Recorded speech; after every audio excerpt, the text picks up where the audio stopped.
Quand j'avais mis le logiciel en version test tout au début, j'étais embauché dans une autre boîte, j'étais salarié dans une autre entreprise, et un jour, l'agence chez qui je l'ai mis m'appelle, elle me dit, tiens, tu devrais appeler cette personne, elle est intéressée, va la voir. Sur ma pause déjeuner, je suis allé la voir, elle me dit, ok, ça me va très bien, je vous le prends. Alors Ok. j'avais pas de société, j'avais rien.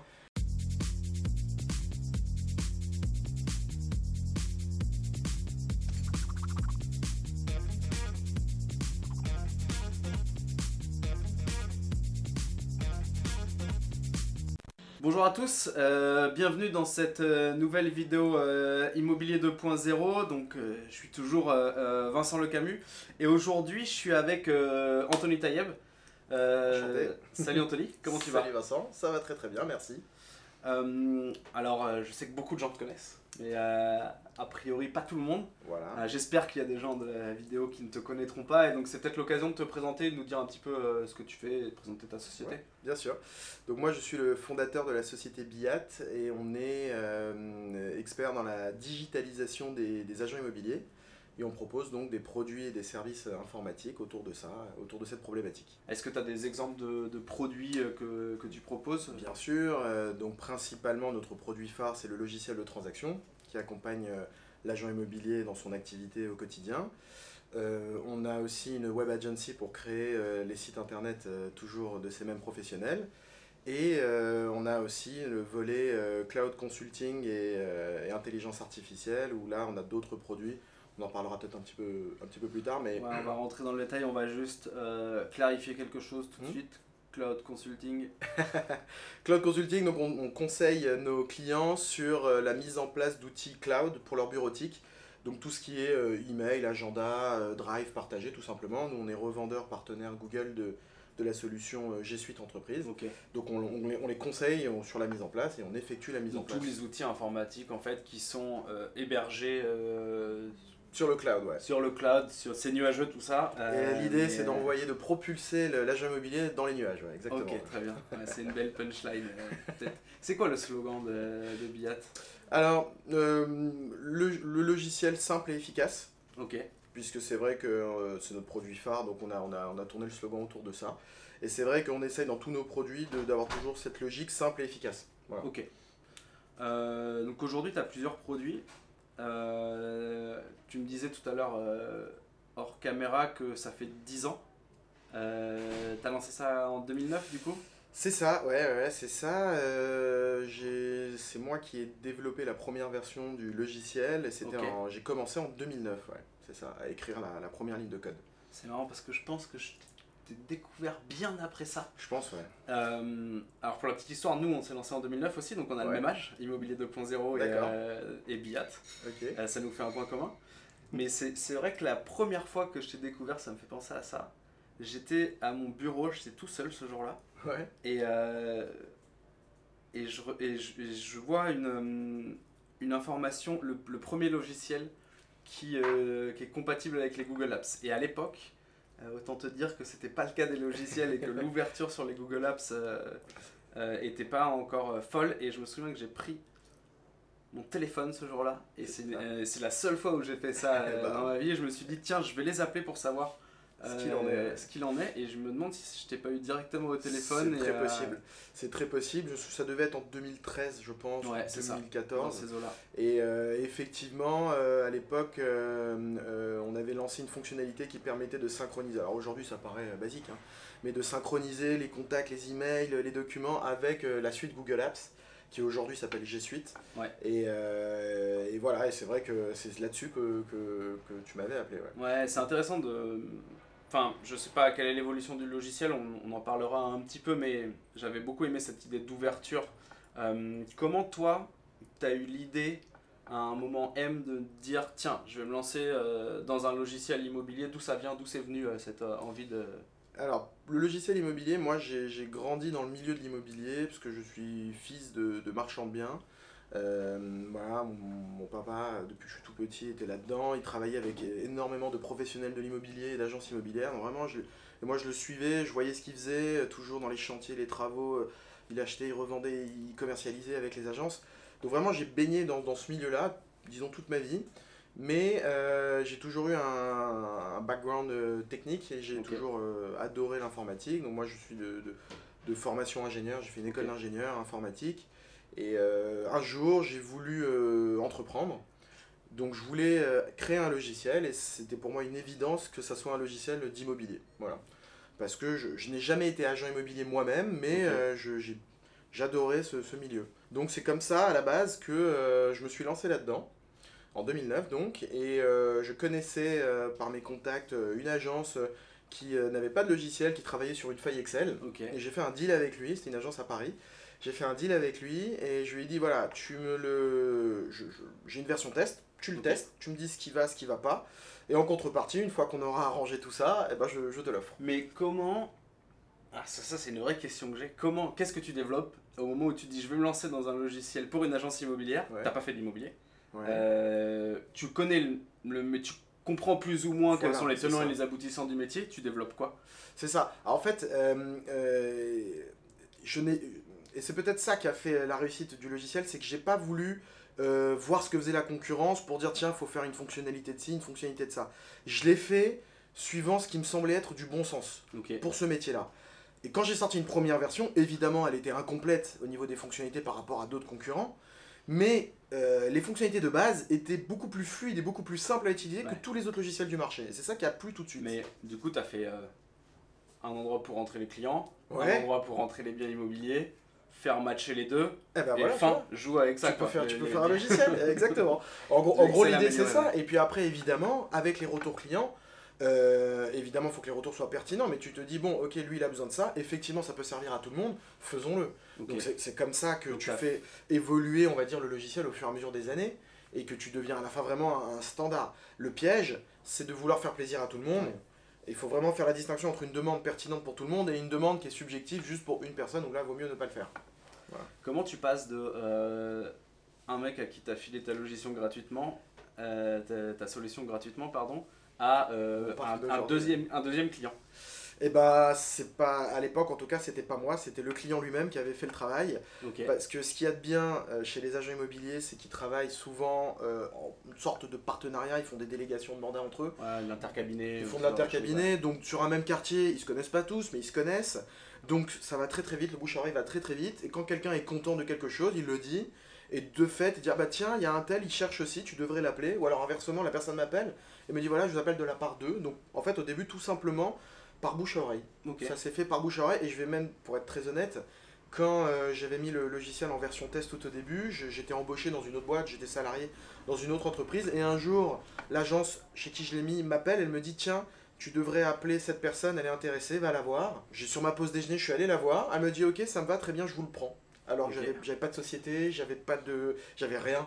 Je lui dis bon bah ok, mais laissez-moi juste quelques semaines. Je vous fais une facture d'ici une semaine ou deux. Voilà, c'était ça. Et c'est ça qui m'a poussé à me lancer en fait. Alors tu vas à la chambre de commerce, tu crées ton entreprise. C'est exactement ça. C'est exactement ça. D'ailleurs tout au début, j'ai commencé auto-entrepreneur. Puisqu'on était sous Sarkozy, c'était à l'époque où le statut venait d'arriver. Et moi j'étais un petit peu frileux de me lancer, je savais pas si ça allait prendre, pas prendre.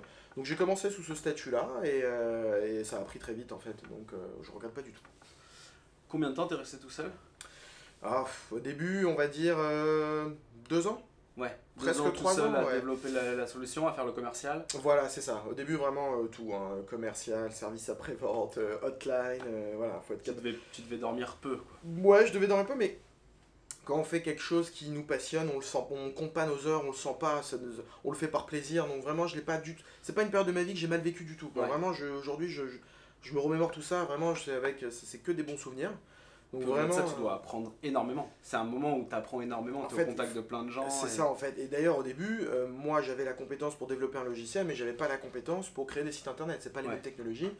Alors j'aurais pu apprendre la technologie, tout ça, ça aurait pris du temps.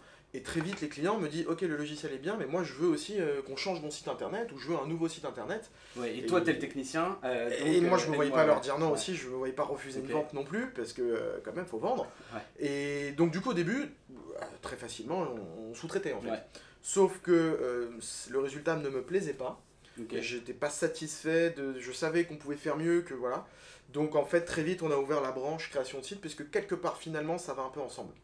Le logiciel c'est le back-office, le site internet de l'agence c'est le front, et les deux communiquent ensemble, mais surtout c'est de la même logique. La base de tout ça, c'est de la data. Hein. C'est juste la donnée qui est à l'intérieur, celle qui te permet de travailler, celle qui permet de vendre, mais c'est la même... En gros, c'est exactement ça, c'est comment organiser l'information dans l'agence, et c'est pour ça que tous les produits qu'on vend finalement gravitent autour de cette philosophie quelque part. C'est-à-dire, notamment, on propose nous de mettre en place les solutions Gmail entreprise, voilà, pour mieux organiser les emails, puisque c'est très important. Voilà, même si c'est pas du logiciel, ça fait partie de la même logique, et c'est aussi pour ça qu'à un moment donné, on s'est dit, bah tiens, ça serait bien que si le logiciel envoie un email, et bien que ça se synchronise avec la boîte Gmail, pareil pour les contacts et pareil pour l'agenda, quoi. C'est comme ça que quelque part, quelques années après, on s'est dit, tiens, nous-mêmes, on avait installé les Google Apps pour notre entreprise. Avant, on était donc classiquement sur du Outlook, avec les emails un peu à l'ancienne, pas trop synchronisés, avec des espaces de stockage et tout. Et quand on est passé nous-mêmes à Google Apps, on s'est dit, bah tiens, c'est génial, proposons-le à nos clients. Au final, est-ce que c'est pas aussi se dire, on n'est pas capable de tout faire bien nous-mêmes et se dire, bah ceux qui le font bien, c'est eux. Puis je pense que Google, on peut c'est exactement leur accorder ça. En fait, moi, ma philosophie, ça a toujours été ça. Et je sais qu'elle n'est pas forcément toujours... Enfin, j'ai des concurrents qui n'ont pas cette philosophie-là. Je peux pas dire qui a tort, qui a raison, mais moi, en tout cas, je suis en adéquation avec le fait qu'on ne va pas réinventer la roue. Que un agenda électronique, pour moi, aujourd'hui, j'en connais pas de meilleur que Google Agenda. Les emails, bon, ça, peut y avoir débat, mais Gmail, moi, en tout cas, j'adore. Et si j'avais dû développer une boîte mail à l'intérieur de mon logiciel, elle aurait jamais été aussi bien que Gmail. Donc, je préfère me synchroniser avec eux, dire que je suis leur partenaire, les installer, les déployer.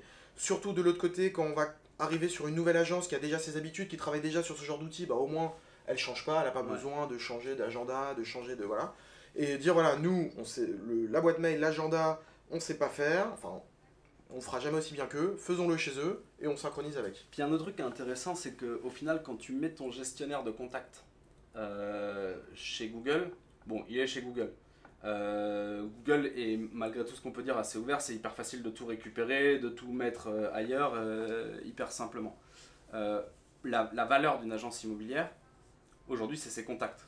C'est pas tellement son stock de biens, parce que son stock de biens, il va sortir à un moment, il va rentrer, c'est plus les êtres humains qu'elle a rencontrés.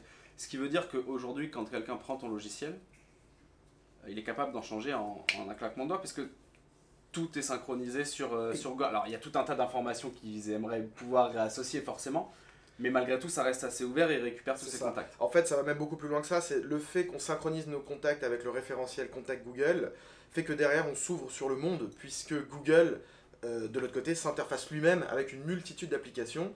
Je donne un cas concret très précis qui nous est demandé. Une agence immobilière qui a besoin d'envoyer d'envoyer des newsletters à sa base client pour les fêtes, pour n'importe quoi, toujours d'extraire de son logiciel, c'est un peu embêtant pour réinjecter. Là, nous, comme notre logiciel se synchronise avec les Google Contacts, derrière, on peut resynchroniser Google Contacts avec du MailChimp ou du MailJet, ce qui fait que moi, agent immobilier, je rentre un acquéreur, et cet acquéreur se retrouve dans ma liste de diffusion MailChimp en une seconde, sans que j'ai rien eu besoin de faire. De la même façon, le contact en question, s'il m'appelle l'après-midi, je l'ai rentré ce matin, il m'appelle l'après-midi sur mon portable, il y a son nom qui s'affiche, alors qu'à aucun moment je l'ai rentré dans mon téléphone. Donc ça, c'est quand même très appréciable. Ouais, ça facilite énormément la vie. Hein. Donc c'est vrai que quelque part, on s'ouvre sur le monde, et on a continué cette année, en 2019, à faire une autre innovation pour nous ouvrir encore plus, c'est de nous interfacer avec la solution Zapier. Tout le monde ne connaît pas forcément, mais c'est vraiment une plateforme qui nous permet, là pour le coup, vraiment de nous interfacer avec tout et n'importe quoi. Est-ce que tu peux donner des exemples pour tous ceux qui ne connaissent pas Zapier? Nous, on est très gros utilisateurs de Zapier. D'accord. Mais pour les gens qui ne savent pas ce que c'est, est-ce que tu peux expliquer en deux mots je vais essayer. Zapier est une plateforme qui permet de connecter les applications métiers entre elles. J'ai envie de dire presque quelles qu'elles soient, parce qu'ils ont un annuaire de milliers d'applications possibles. Donc je vais plutôt vous donner des exemples concrets. Je pense que c'est bien d'utiliser Zapier pour tout ce qui est automatisation et workflow. Donc quand on veut automatiser une tâche, par exemple, je viens d'enregistrer un contact dans mon logiciel, et j'aimerais bien qu'il y ait un email qui parte automatiquement vers lui pour lui dire bienvenue, on va bien s'occuper de vous, enfin je sais pas, un petit email de bienvenue avec des choses à l'intérieur, ou inversement, je viens de rentrer un mandat dans mon logiciel, j'ai mis des pièces jointes dedans, pourquoi pas avoir une alerte le jour où la transaction est faite et je vois qu'il manque un document comme le règlement de copro, les PV d'AG ou quoi que ce soit. Tout ça, c'est complètement paramétrable avec Zapier, et ce qui est bien avec cette plateforme, c'est que ça ne nécessite pas évidemment de développement spécifique. De connaissances techniques. Ni même de connaissances techniques, c'est assez simplifié, c'est du paramétrage, mais c'est pas difficile de le faire. Donc nous, on s'en sert pour tout un tas de choses. En fait, ça nous permet surtout de dire à nos clients qu'ils peuvent nous demander presque n'importe quoi et qu'on est capable de le faire avec notre logiciel. Et là, pour le coup, ça dépend de chaque organisation, chaque agence est différente, ils ont chacun leurs règles. Ça leur permet justement d'avoir un truc très personnalisé sans avoir à mettre les mains dans le cambouis et dans la machine. C'est exactement ça, c'est la clé, c'est ça. Nous, ça nous permet de pouvoir répondre à quasiment toutes les demandes sans avoir besoin de faire du développement spécifique. Question bête. Zapier, ça se développe dans les deux sens, donc tu peux envoyer de l'information. Est-ce qu'ils peuvent en rentrer dans ton logiciel aussi? Tout à fait, ils peuvent aussi rentrer des informations dans notre logiciel, ça peut être pour des remontées de contacts. Typiquement, c'est l'exemple tout bête, mais aujourd'hui, des formulaires de contact, il y en a sur des sites internet. On peut même utiliser des typeforms, on peut même créer des landing pages, donc des pages d'arrivée pour transformer des clients en leur mettant les bons arguments. Ça, automatiquement, ça peut remplir. Le logiciel vient à Zap. C'est exactement ça. Je crée un formulaire n'importe où sur une landing page, pourquoi pas. Une fois qu'il est rempli, ça remonte donc chez Zapier qui va le déverser d'une part dans notre logiciel et qui derrière d'autre part peut créer des actions. Du genre, ça rentre dans le logiciel, ensuite je crée une alerte sur tel négociateur entre telle plage horaire parce que c'est sa permanence, comme quoi il doit rappeler cette personne-là. Et ensuite je crée une autre alerte sur l'agenda du directeur de l'agence pour le prévenir, de contrôler ou de... On peut créer son processus qu'on veut pour automatiser des tâches et laisser les... J'ai notre punchline, la seule limite c'est l'imagination. Voilà. Okay. Je le note, il y a plein de punchlines qui sortent dans ces vidéos, je pense qu'on va mettre les meilleures punchlines de vidéos. Donc vraiment, il y a très peu de biens à vendre sur le marché parisien, il y a une rarification des produits. Donc dans ce marché-là, il est vrai que moi je trouve que ce qui est sous-exploité, c'est le traitement que font certains agents immobiliers des acquéreurs et des demandes d'acquéreurs, des demandes d'acheteurs en fait.